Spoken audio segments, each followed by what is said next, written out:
அன்புக்குரியவர்களே, இயேசுவின் நாமத்தில் உங்களை அன்போடு வாழ்த்துகின்றேன். தூய ஜான் மரிய வியானி என் வாழ்வில் என்ற தலைப்பில் ஒரு சில காரியங்களை உங்களோடு பகிர்ந்து கொள்ள நான் விழைகின்றேன். தூய ஜான் மரிய வியானி லைஃப்ல நடந்த ஒரே ஒரு நிகழ்வை சுட்டி காண்பித்து என்னுடைய வாழ்க்கையில் நடந்த காரியங்களை உங்களோடு பகிர்ந்து கொள்ள நான் விழைகின்றேன். முதலிலே ஜான் மரிய வியானி அவருடைய சக குரு ஒருவர் பக்கத்து பங்குல ஒரு குருவாக இருக்கின்றார். அவர் மக்களுக்கு நல்ல காரியங்களை செய்து வருகின்றார். ஆனால் அவ்வப்பொழுது சோர்வடைந்து விடுகின்றார். ஏன்னா மக்கள் சரியான விதத்தில் அவருக்கு ஒத்துழைப்பு கொடுக்கவில்லை. ஆகவே சோர்ந்து போய் ஒரு நாள் ஜான் மரிய வியானி அவரை சந்தித்து, இந்த மக்களுக்கு எவ்வளவு செய்தாலும் நான் சோர்ந்து போய் விடுகின்றேன், ஏன்னா அவர்கள் சரியான ஒத்துழைப்பு எனக்கு கொடுக்க மாட்டாங்க, அதனால நான் சோர்ந்து போய் விடுகின்றேன். அப்பொழுது ஜான் மரிய வியானி இந்த புனிதர் அவரை நோக்கி ஒரு கேள்வி கேட்டார். நீங்கள் பணி செய்வது உங்களுடைய சொந்த ஆற்றலை கொண்டா அல்லது இறை ஆற்றலை கொண்டா என்று. இந்த கேள்விதான் அவரை முழுமையாக திசை திருப்பி அதன் பிறகு இறை ஆற்றலை கொண்டு நான் செயல்படுகின்றேன் என்று சொல்லக்கூடிய அளவுக்கு அவருடைய வாழ்க்கை முழுமையாக மாறிவிட்டது. பிரியமானவர்களே, இதன் வழியாக ஆண்டவர் எனக்கு 3 காரியங்களை உணர்த்தினார்.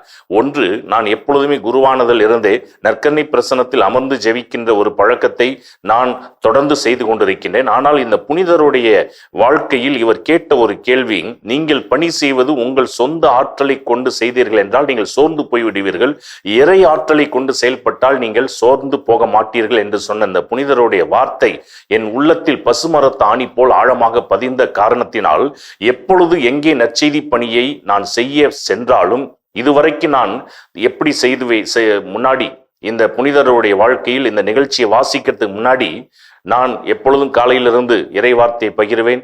குணமளிக்கக்கூடிய வழிபாடு வரப்ப நற்கருணை பிரசன்னத்தை எடுத்து வைத்து இப்படி நற்செய்தி சொல்லுவேன். அதன் பிறகு ஆசீர்வாதம், அப்புறம் திருப்பலி, இப்படியே சென்று கொண்டிருக்கும்.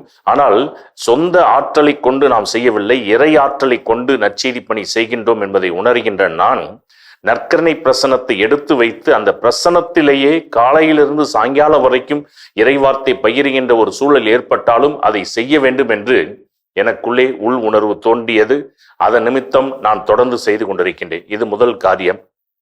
2வது, எங்கே பலிபீடத்துல நம்ம ஏறி பிரசங்கம் பண்ண நிலை ஏற்பட்டாலும் அதுக்கு முன்னாடி நம்மை நாமே பாதுகாப்பாக பரிசுத்தமாக மாற்றிக்கொள்ள வேண்டும் என்ற ஒரு சிந்தனையை இந்த புனிதரிடமிருந்து நான் கற்றுக்கொண்டேன். ஆகவே எங்கே என்னை நற்செய்தி பணிக்கு கூப்பிட்டாலும் நான் ஒரு குருவிடம் சென்று நல்ல பாவ சங்கீர்த்தனம் செய்துவிட்டுதான் அங்கே நான் பலிபீடத்தில் ஏறி இறை வார்த்தையை அறிவித்துக் கொண்டிருக்கின்றேன். இது 2வது காரியம் இந்த புனிதரிடமிருந்து நான் கற்றுக்கொண்டது.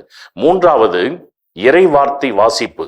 இரவு நேரங்களிலே அதிக நேரம் கிடைக்கும் பொழுது பைபிளை எடுத்து வைத்து அங்கே ஒவ்வொரு பக்கமாக ஒவ்வொரு வார்த்தையாக தியானித்து அதுக்குன்னு ஒரு டைரி போட்டு, அதாவது ஒரு இடத்துக்கு பிரசங்கத்துக்கு கூப்பிடுறாங்களோ இல்லையோ, வாய்ப்பு கிடைக்குதோ இல்லையோ, நம்ம செய்ய வேண்டிய காரியத்தை தொடர்ந்து செய்வோம். எப்போ வாய்ப்பு கிடைக்குதோ அப்பொழுது ஆண்டவர் பயன்படுத்துவார் என்ற ஒரு நம்பிக்கையிலே இறை வார்த்தையை வாசித்து ஒரு நாளைக்கு டைரியில ஒரு 4 பக்கம் 5 பக்கம் எழுதாமல் நான் படுக்கைக்கு செல்ல மாட்டேன். ஆக இந்த 3 காரியத்தை இந்த புனிதருடைய வாழ்வில் நான் கற்றுக்கொண்டேன். ஒரு பெரிய தாக்கத்தை ஏற்படுத்தியது. அதே போல உங்களுடைய வாழ்க்கையிலும் இந்த புனிதரின் வாழ்க்கை நிச்சயமாக தாக்கத்தை ஏற்படுத்தும் என்று நான் நம்புகின்றேன். ஆண்டவர் தொடர்ந்து உங்களை ஆசீர்வதிக்கட்டும். God bless you.